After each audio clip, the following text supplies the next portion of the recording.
What happened with Bert? Should we have had some more warnings? And what's the weather got in store for the rest of this week? Hello and welcome to Square Raindrop. I'm Jo Wheeler. And I'm Steph Golter. And really it's been Bert all the way, hasn't it, Steffi? Yes, but whereas we've been interested to see what's happening with Bert and following the winds and following the snow and following the rain, some people have had it a lot worse, of course. You've seen those pictures from Wales and parts of Worcestershire. Oh, my goodness. Well, the pictures were certainly, pretty devastating. But in the run-up to Bert arriving, first of all, we knew it was going to be big. It was one of these things they call a weather bomb, explosive cyclogenesis, 24 millibar drop in 24 hours. So we knew it was going to be a deep centred low.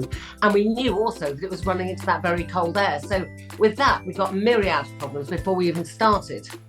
That's right. We knew it was going to be a multi-hazard event. So we knew there was going to be a lot of heavy snow on the leading edge, and they were talking about that snow being wet and claggy and grabbing onto branches, bringing down power lines, that sort of thing. We knew it was going to be disruptive in that way. I think the problem with Bert is that trailing front that it had. It just laid over the same part of England and Wales for such a prolonged period of time that rather than seeing a period of heavy rain, which would have caused problems, but moved away, it just stayed there.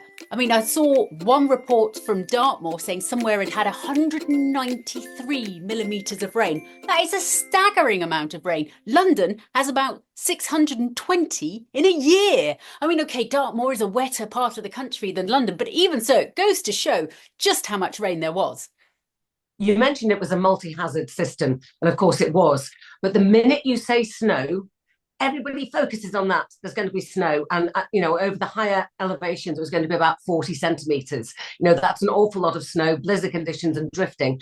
So even though we then went on to say, and some parts of the west will have more than a month's worth of rainfall, and the winds will be gusting, up to 70 miles per hour. In fact, I think we had 82 at Capel Curig. But those winds, they weren't even just focused on the west; they were pretty much countrywide. It was a very, very windy day. Yes, and you're right. There is a focus that goes towards certain things. So snow, that was one, but also some media in the morning where we knew Wales was going to get severely hit by this flooding. Some media outlets were saying, oh, look, 17 degrees. Let's do a piece on how mild it is. Like, no, they're going to flood. They're going to flood. I know. Never mind the temperature.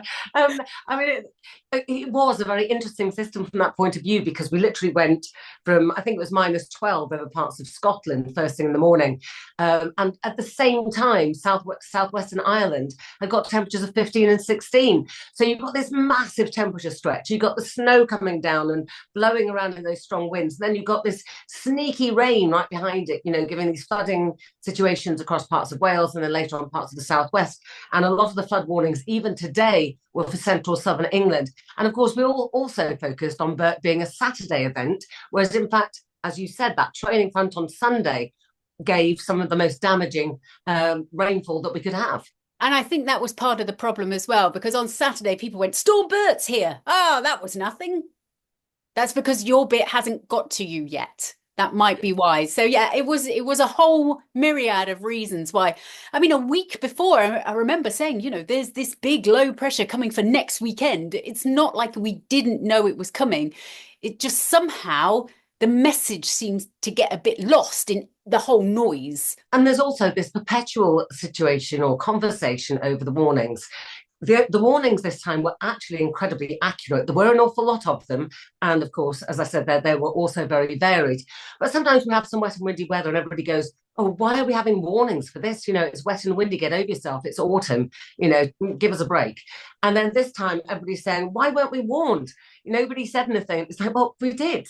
And I had a look on some of the phone apps because they have the warnings on them too, or they do if you go looking for them, and certainly on the Met Office. So the information was there. People were either just choosing not to see it, or we didn't give it enough coverage.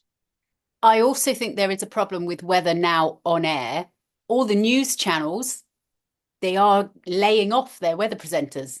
So whereas before the weather presenters were sitting there in the morning next to the newsreader and interjecting, now that doesn't happen. It's all cost cutting. So there's a lot of other things. If you dig deep, the warnings were there. They didn't get to the people. Maybe why didn't they get to the people? People are getting their news in different ways now. Maybe it should have been more on the front cover of, I don't know, the Daily Mail website, the Guardian website, all of them. Whereas I guess it was just buried and you only had to dig to find it, and people didn't know to dig. Well, you mentioned the front pages of the newspapers, but of course, every time the newspapers do publish an article, somebody not too far away from me right at this second does like to put them right, because they do tend to publish some really extraordinary stuff. 140-mile line of snow on the way. Oh, I think you forgot to say the exact time that the 140-mile length of snow will hit us. I mean, what they put in newspapers these days, particularly, and I am going to name them, Birmingham Live and The Express, what they put is a disgrace. It's not true, it's not accurate, and they know it. So they put this stuff out, oh, there's going to be 150 miles, and then people go, meh, no, there isn't. So when there actually is a problem with the weather, nobody listens. Isn't there a story about that called Cry Wolf or some such? Oh, there is. I tell my children many a time, as they say, but I didn't have a sweetie. Mm-hmm. Let's rename that story as Cry Bert instead. Cry Bert, that's brilliant. Did you know? Yeah. A lot of people have said Bert's a great name. Other people have said it's an absolutely terrible name. Did you know, though, you can suggest a name to the Met Office? So it's the Met Office, Ireland and the Dutch. We're all together and we come up with a load of names, and those are the names alphabetical for our storms for the year. But you can suggest them. Nobody knows this. So if you email in name our storms at metoffice.gov.uk, you can suggest a name. I mean, they might ignore you. That's not the point. But you can suggest one. So I might say, how about Joe? We should have a Storm Joe. Because you can't have a nice storm. Oh, yeah. Well, you could just name people you don't like. So, okay, no Storm Joe, but I'll keep my thoughts to myself at this point. Go for that. Whilst we're on the subject of names, of course, the snow meant that the Scottish Gritters were out, and there is a website where you can track them. They've got all those wonderful names they've got for their gritters. They do, and I wish you'd not sprung this on me, because I wish I had some to hand, because they are amazing. We'll have to put some in the chat underneath this little YouTube video. Could well be that we'll see a few snow showers over the northern parts over the next few days or so. So, yeah, we can trot out the spreaders again. So what exactly have we got in store for this week? Because there is some more rain to come. Yeah, and the rain is coming just when we don't need it, where we don't need it. So it's coming up from the southwest, South Wales, and then going over the central part of, the southern half, really, of England, and then up towards the northeast. So that's where we don't need it, and that's where it's going to be. Fortunately, though, Joe, this one is moving through pretty quickly. So yes, it will bring some heavy rain, but it's not going to stick around and be that prolonged event that Bert was. Now, you notice that I'm letting you say all the information about this week because we've got a little project planned, haven't we? We do. What's your project, Joe? Well, you see, it's just about 1 month now until Christmas. And I know how much you hate the long range weather, but I like it. And so we're going to start doing a little square raindrop countdown to Christmas weather check.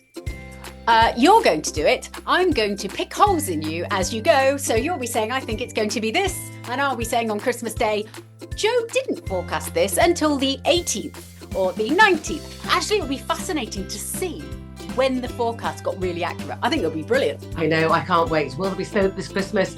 Will we see any snow before Christmas? I mean, there's still 4 weeks to go yet. All the weather details from a square raindrop at all times. If you want your warnings, if you want to know what's going on, if you want to be alert to another bird, you need to be watching Square Raindrop. We'll see you next time. Keep the questions coming. Remember to like and share. Alert to Bert. That's our new motto.